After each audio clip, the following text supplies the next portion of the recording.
Hi families, it's Vinitha. இது Sunday evening vlog தான் பார்க்க போகிறோம். முன்னாடி கார்டன் வந்து நிறையா வந்து பில் முளைச்சிருந்தது. சரி, அதெல்லாம் க்ளீன் பண்ணலான்னு சொல்லிட்டு சண்டே ஃப்ரீயாக இருந்தனால ஈவினிங் மேலே க்ளீன் பண்ணலான்னு சொல்லிட்டு க்ளீனிங் ஒர்க் வந்து பண்ணிகிட்ருந்தேன்.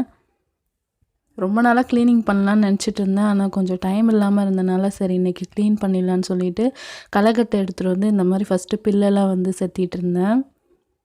இதுங்களுக்கெல்லாம் தண்ணியே ஊற்றுறதில்ல இந்த பில்லுக்கான. எப்படி தான் வந்து இவ்வளோ செழிப்பாக இருக்குன்னே தெரியலங்க. அந்த பில்லுக்கு மட்டும் எப்படி தான் உயிர் வருதுன்னே தெரியல. அடிக்கிற வெயிலில் கொஞ்சம் கூட அந்த பில்லுங்க வந்து சாகவே இல்லை. அப்பப்போ வந்து க்ளீன் பண்ணி விட்டுட்டே தான் இருக்கிறதா இருக்குது. இந்த பில்லுங்கள் வந்து கொஞ்சம் கொஞ்சமாக அதில் இருக்க விதைகள் ஸ்ப்ரெட் ஆக அது நிறையா வந்து முளைக்கும் போல். நிறையா வந்து அன்றைக்கி முளைச்சிருந்தது. மறுபடியும் நான் வந்து அதெல்லாம் க்ளீன் பண்ணிகிட்டு இருந்தேன். மழை பெஞ்சா கொஞ்சம் வெட்டுறதுக்கு ஈஸியாக இருந்திருக்கும். ஆனால் இப்போலாம் மழையும் இல்லையா, அதனால் ரொம்ப ஹார்டாகவே இருந்தது. எல்லா பில்லையும் வந்து வெட்டிட்டு இந்த மாதிரி தொடப்பம் வச்சு கூட்டிகிட்டு இருந்தேன். ஏன்னா நம்ம தொடப்பம் வச்சு கூட்டினா தான் எந்த இடத்துல பில்லு இருக்குதுன்னு திரும்ப தெரியும். க்ளீன் பண்ணுறோம், சரி ஒரேடியாக நல்லா க்ளீன் பண்ணிடலான்னு சொல்லிட்டு தொடப்பம் வச்சு இந்த மாதிரி பெருக்கிட்டு இருந்தேன். இதெல்லாம் பெருக்கி காய வச்சதுக்கப்புறம் கொளுத்தி விட்டுட்டோன்னா பில்லுலாம் வந்து செத்து போயிடும் எல்லாமே. கூட்டினதுக்கப்புறம் நிறைய இடத்துல வந்து பில்லு இருந்தது. அதையும் வந்து அப்படியே திரும்ப வந்து களைக்கட்டு எடுத்து மறுபடியும் வந்து வெட்டிகிட்டு இருந்தேன்.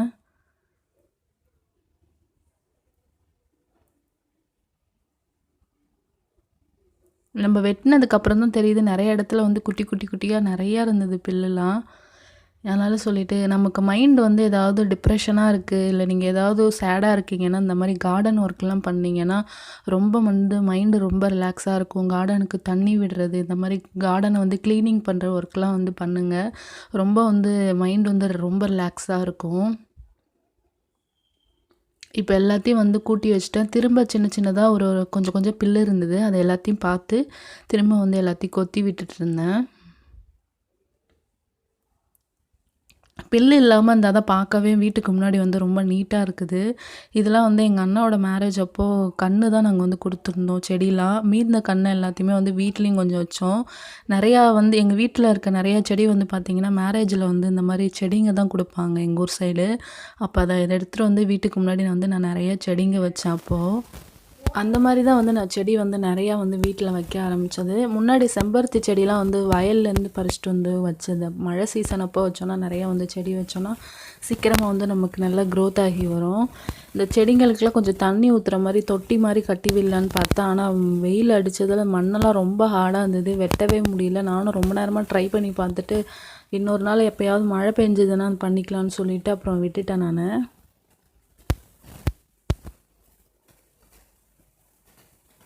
இங்கே இருக்கிற இந்த குண்டுமல்லி செடி இது எல்லாமே வந்து பார்த்திங்கன்னா மேரேஜில் கொடுத்த செடிங்க தான்.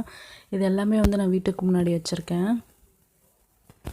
க்ளீன் பண்ணதுக்கப்புறம் இந்த இடமே பார்க்க ரொம்ப நீட்டாக இருந்தது, பார்க்கவும் ரொம்ப அழகாக இருந்தது. அந்த ஒர்க்கெலாம் முடிச்சுட்டு நைட் டின்னருக்கு பண்ணலான்னு சொல்லிட்டு சப்பாத்தி அண்ட் சன்னா மசாலா தான் அன்றைக்கி பண்ணலான்னு சொல்லிட்டு டிசைட் பண்ணேன். மார்னிங்கே வந்து சுண்டல் வந்து ஊற வச்சுருந்தேன், கரெக்டாக இருந்தது ஈவினிங்கு. இப்போ குக்கரில் ஒரு 5 விசில் வச்சு எடுத்துக்கலாம். 5 விசில் வச்சு நல்லா எடுத்துட்டேன். நல்லா வந்து ரொம்ப குழஞ்சிடக்கூடாது, மீடியமாக இருக்கணும் சுண்டல். இந்த சுண்டல் வடிகட்டுற தண்ணியில் நீங்கள் ரசம் வச்சிங்கன்னா ரொம்ப ரொம்ப டேஸ்ட்டாக இருக்கும். நான் அதுக்காக வந்து கொஞ்சம் சுண்டல் தண்ணி வந்து எடுத்து வச்சுருந்தேன். இப்போ ஒரு கடாயில் எண்ணெய் விட்டுட்டு வெங்காயம் ஆட் பண்ணிக்கலாம். வெங்காயம் ஆட் பண்ணி ஒரு 3 பச்சை மிளகாவும் ஆட் பண்ணி நல்லா வதக்கிக்கலாம். இப்போ தக்காளியும் ஆட் பண்ணி நல்லா வதக்கிட்டு லாஸ்ட்டாக இஞ்சி பூண்டு பேஸ்ட்டும் போட்டு நல்லா வதக்கிக்கலாம். தேவையான அளவு கொஞ்சமாக மஞ்சத்தூள் போட்டுக்கிறேன். கொஞ்சமாக கரம் மசாலா, 1 ஸ்பூன் வந்து கொத்தமல்லி தூள் ஆட் பண்ணிக்கலாம். ஒரு 1/2 ஸ்பூன் வந்து மிளகாய் பொடி ஆட் பண்ணிவிட்டு நல்லா வதக்கிட்டு இது ஆறுனதுக்கப்புறம் நம்ம வந்து மிக்ஸி ஜாரில் அரைச்சிக்கலாம். கொஞ்சம் நேரம் ஆற வச்சிட்டேன். இப்போ கடாயில் வந்து இந்த பிரியாணிக்கு யூஸ் பண்ணுற இந்த மசாலா, பட்டை, கிராம்பு எல்லாத்தையும் வந்து எடுத்து வச்சுருக்கேன். பெருஞ்சீரகம் எடுத்து வச்சுருக்கேன். இப்போ கடாயை ஹீட் ஆனதுக்கப்புறம் நம்ம இந்த மசாலா ஐட்டம்லாம் ஆட் பண்ணிடலாம்.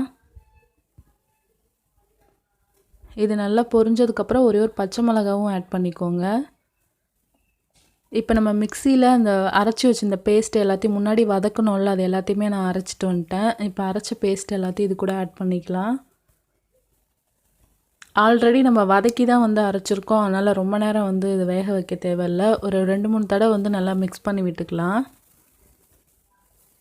நாங்கள் வந்து இப்படி தான் சன்னா மசாலா வைப்போம். நீங்களும் ட்ரை பண்ணி பாருங்கள். டேஸ்ட் வந்து சூப்பராக இருக்கும். அம்மா வந்து இந்த மெத்தடில் தான் வந்து வைப்பாங்க. இப்போ கொஞ்சமாக மிக்ஸி ஜாரில் இருந்ததையும் கழுவி இதிலேயே ஊற்றியாச்சு. இப்போ அதுக்கு தேவையான அளவு உப்பு ஆட் பண்ணிட்டேன். ஆல்ரெடி நம்ம சுண்டலில் உப்பு போட்டிருக்கோம். அதனால் உப்பு கொஞ்சம் பார்த்து சேர்த்துக்கோங்க. இப்போ சுண்டல் ஆட் பண்ணியாச்சு. இதில் பாதி சுண்டல் ஆட் பண்ணிவிட்டு கொஞ்சமாக ஒரு பாதி சுண்டல் வந்து எடுத்து வச்சுருங்க. அதையும் நம்ம மிக்சியில் அரைச்சி தான் ஊற்றணும். இப்போ பாதி சுண்டல் வந்து இந்த மாதிரி மிக்சியில் கொஞ்சமாக தண்ணி ஊற்றி நல்லா அரைச்சி எடுத்துக்கலாம்.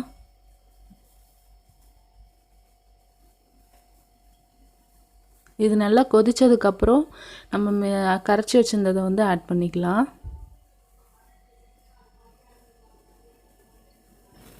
ஆல்ரெடி நம்ம எல்லாமே வதக்கி தான் ஆட் பண்ணியிருக்கோம். அதனால் ரொம்ப நேரம் கொதிக்க தேவையில்ல. இப்போ நம்ம சுண்டல் அரைச்சி வச்சுருந்தது இது கூட ஆட் பண்ணிவிட்டு நல்லா மிக்ஸ் பண்ணி விட்டுக்கலாம்.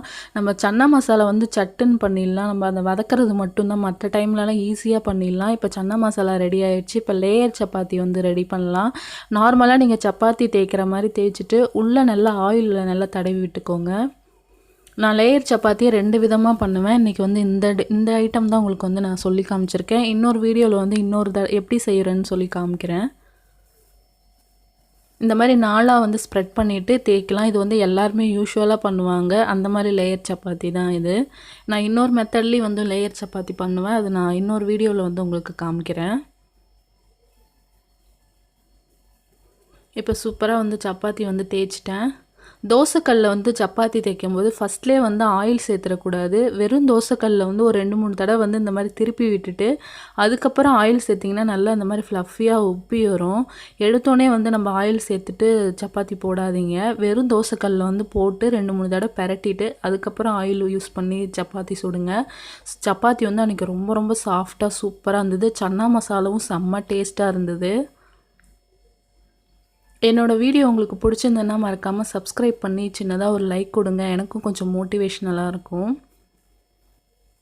சும்மா சூப்பராக இருந்தது. லேயர் வந்து நல்லா தெரிஞ்சுது. நீங்களும் ட்ரை பண்ணி பாருங்கள். ட்ரை பண்ணி பார்த்துட்டு எப்படி இருக்குன்னு சொல்லுங்கள். டாடா.